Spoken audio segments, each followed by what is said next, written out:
Então, bom dia, alunos, bom dia, amigos. Esse vídeo é sobre Bertrand Arthur William Russell. É para a semana 4, né, terceiro ano. O Russell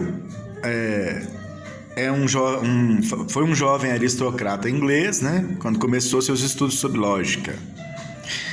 E é muito interessante a relação do seu grande mestre, né, com Gottlob Frege, mestre cuja vida ele destruiu. Então, Russell nasceu em 1872 e morreu em 1970. Além de filósofo, foi um ativista pacifista, escritor também de literatura, palestrista e tudo. Esse é um homem bem multifacetado, ativista político, pacifista, escritor de literatura, divulgador de filosofia, um dos pilares da chamada filosofia analítica ou filosofia da linguagem. O que esse ramo da filosofia faz? A gente tem que começar com Gottlob Frege, que é o autor do Begriffsschrift, lá em 1903, e Guaraná de Rolha. Então, ao contrário de Russell, que foi um cara muito pop em sua época e tal, que como ativista pacifista, ele criticava tanto a União Soviética quanto os Estados Unidos. Então ele criticava uma prisão política na Alemanha Oriental, pedindo a soltura daquele presidente, daquele prisioneiro político, e criticava a guerra do Vietnã junto ao Sartre. Então, assim, e é um antimarxista, Russell. Essa vertente toda, ela acredita que as colocações sociais e políticas são metafísicas, quer dizer, não são científicas. O que você pode falar com certeza, com precisão, são considerações sobre a lógica. Aí que tá, Frege, que era professor de lógica em Iena, na área de matemática, começou a fazer a notação da área de lógica, quer dizer, vocabulário técnico, que o Aristóteles não tinha. Aliás, Aristóteles nem fala que estava fazendo lógica. Interessante é isso. Ele fez o organomas, é bem a maneira que a gente pensa. Deu nome para os fenômenos, como as falácias, o silogismo, mas não a notação. Quem fez foi o Frege. Um exemplo aqui. Então,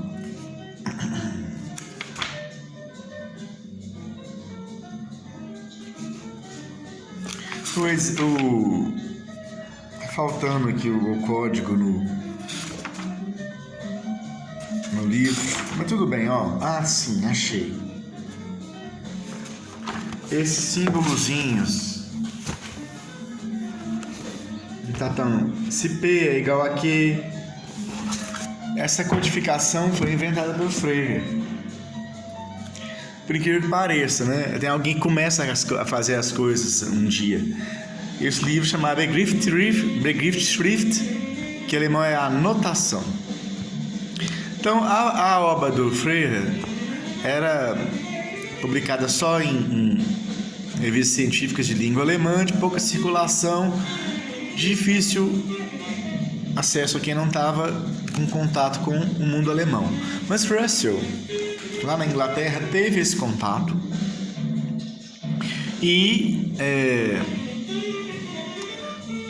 se interessou pela obra do Frege quando a obra já estava no seu segundo volume. Então Frege conseguiu publicar o primeiro volume do Begriffsschrift, e o segundo ele tirou do próprio bolso. E já o volume publicado, Russell escreveu uma carta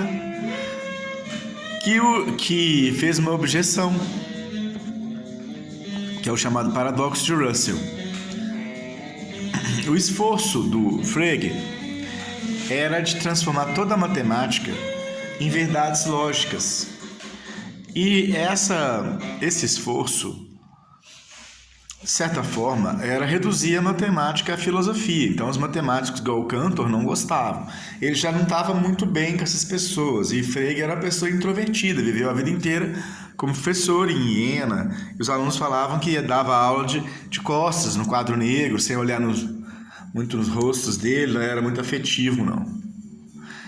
E era uma pessoa bem fechada, bem para ele mesmo, introvertido. Então, quando Russell apresentou o chamado paradoxo do Russell, desmoronou o que o Frege tinha feito, porque esse esforço de trazer a matemática para as verdades lógicas é bem um esforço assim, ao contrário de debater sobre os números, ele cria um vocabulário próprio, uma simbologia própria para os termos, para os números, para as palavras, e tenta dividir tudo em proposições e classes. E aí o Russell fala do paradoxo do barbeiro. O que é o paradoxo do barbeiro? É como se fosse o barbeiro Júlio, meu primo. Abraço, viu, Júlio? Que barbeia todo mundo na cidade. Não, barbeiro é um predicado do Júlio. E ele tem um predicado de... Ele predica, ele barbeia todo mundo na cidade. Mas aí o Júlio, barbeiro, corta cabelo, se barbeia com o Iguita, com o Guilherme. Então aí tem o paradoxo de um predicado que predica, mas não é predicado.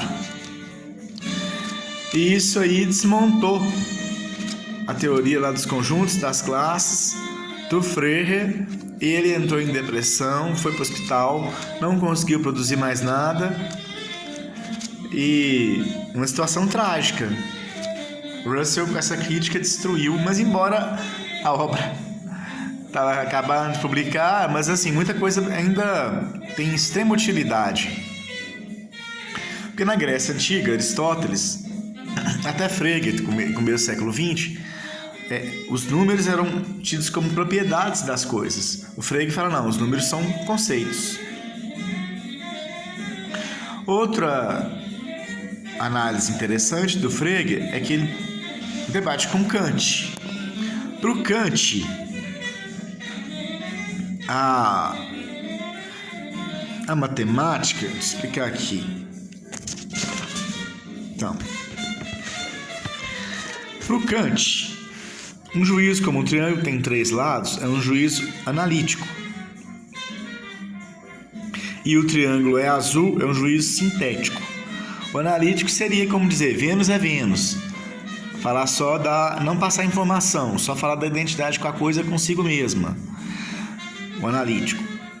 O sintético seria, o triângulo é azul, passa uma informação. Para o Kant, 7 mais 5 é um juízo sintético. Já Frege diz que esse juízo é analítico.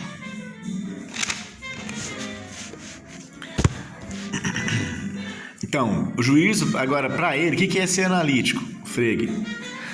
O juízo não é a mesma coisa que para o Kant. Para o Kant seria, esse juízo que só mostra a identidade da coisa consigo mesma. Vênus é Vênus, o triângulo tem 3 lados.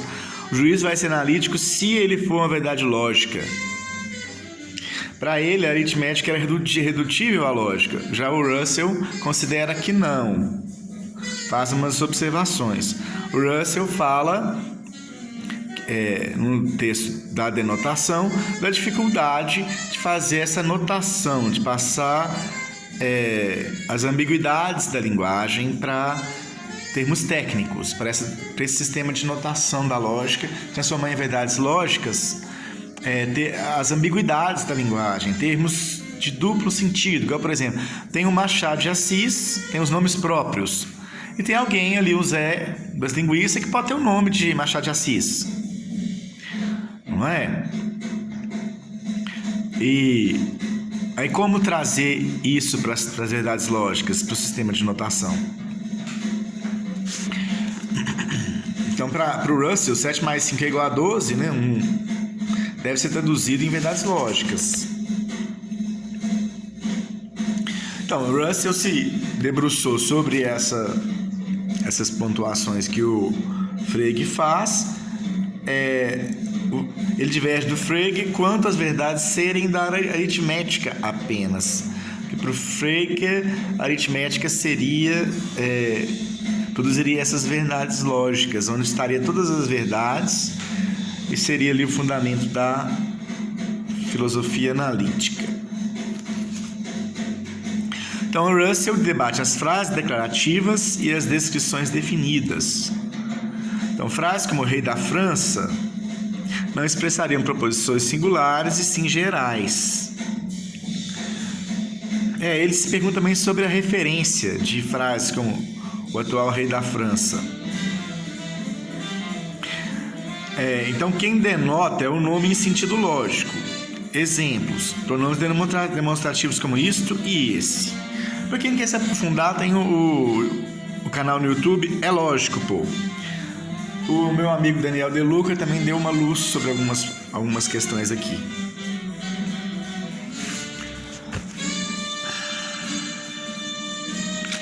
Então, mas o que tem que fazer de tarefa sobre o Russell é em cima desse pensamento mais social dele. Ele já falava que a gente deve abandonar o antropocentrismo, achar que o homem está no centro da natureza e é o dono do mundo. O dono da natureza para fazer o que ele quiser. Não, nós temos que evoluir para o ecocentrismo, nos vendo como parte da natureza e por isso, devendo preservar os ecossistemas, devemos evitar nosso impacto na destruição da natureza. Nós não somos os donos da natureza, nem estamos no centro, somos parte. É o pensamento ecocêntrico de Bertrand Russell. Tudo bem? Então, dúvidas? Vocês coloquem aqui no canal. Esses paradoxos do Russell são muito interessantes. Então, ok. Bom dia.